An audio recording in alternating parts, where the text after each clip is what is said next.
All right, thank you for coming.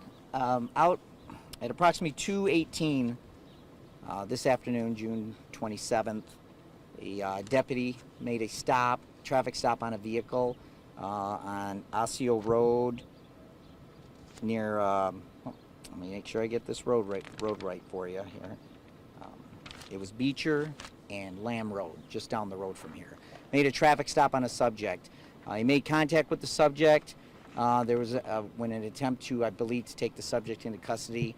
Subject produced a handgun and shot the deputy, and then the subject fled on foot. There was another deputy on scene, and they had taken the deputy and threw him in the car and took him to the hospital.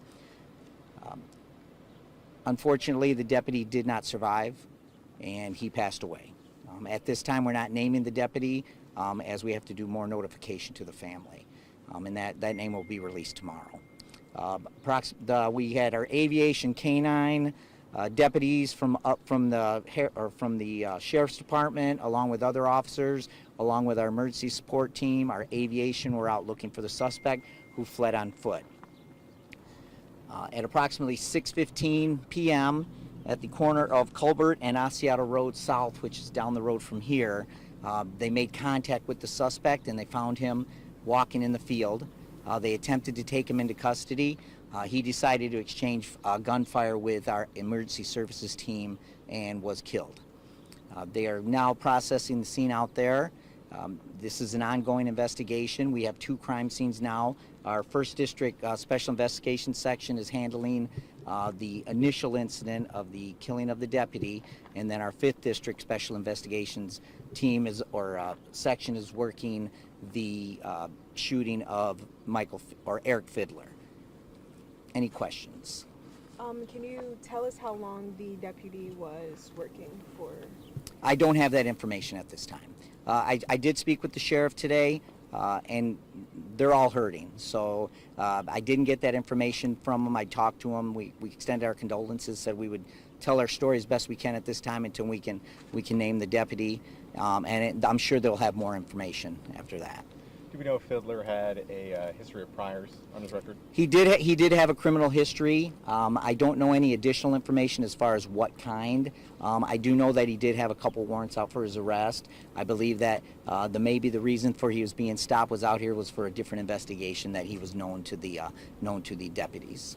Okay, so it started as a routine traffic stop, but they kind of had radar on him? Yes, they knew who he was. I believe that maybe I'm not sure why they stopped him, so I can't speculate, but they did. He was known to them.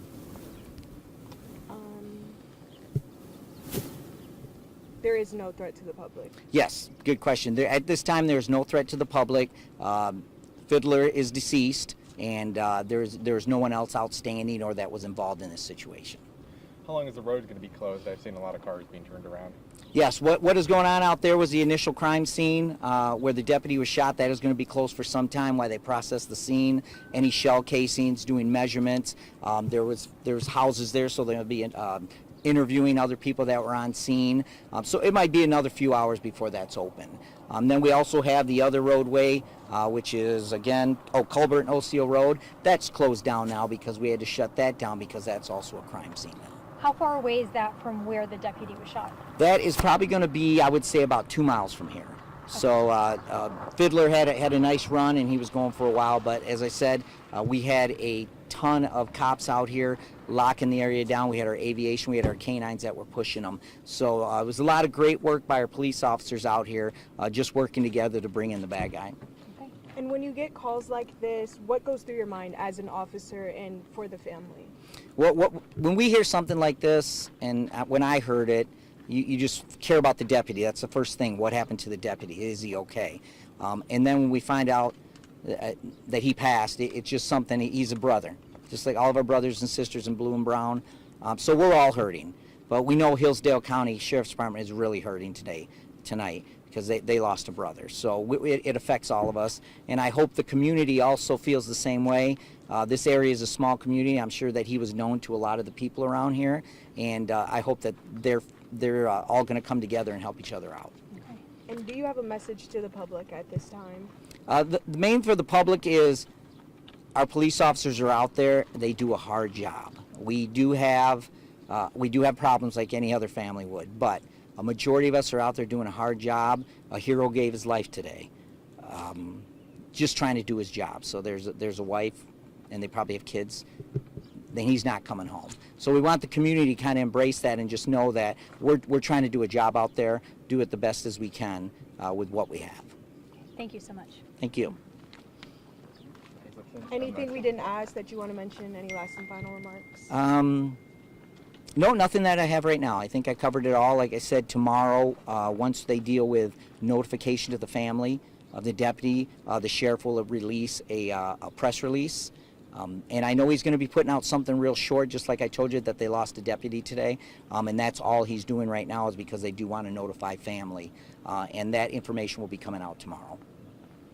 And just a quick rundown again, sir. How many other agencies were out here is helping with the search, and now the investigation, I'm assuming, is going with MSP?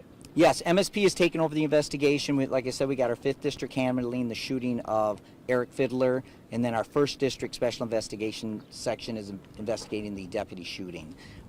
We had our troopers from the Jackson Post, troopers from the Lansing Post. We had the Sheriff's Department out here, other smaller agencies as well. We had our aviation out here, our K-9 units, our emergency support team, which is a SWAT team, and they are the ones that made contact with Fiddler, and when he fired on them, they had to take care of him.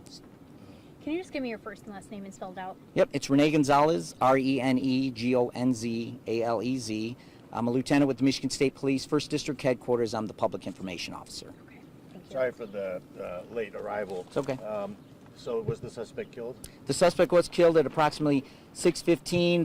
They found him or located him after they had been tracking him for quite some time in a field in Culbert and Osios Road South. They made contact with him, ordered him to get down, put his gun down. He decided to shoot at the officers or the troopers, and they returned fire and killed him. And how did the conflagration start? It started over here, as I understand. Yes, sir. It was a traffic stop down here down the road, just right down the road where you can see the vehicles. This is Beecher and Lamb Road.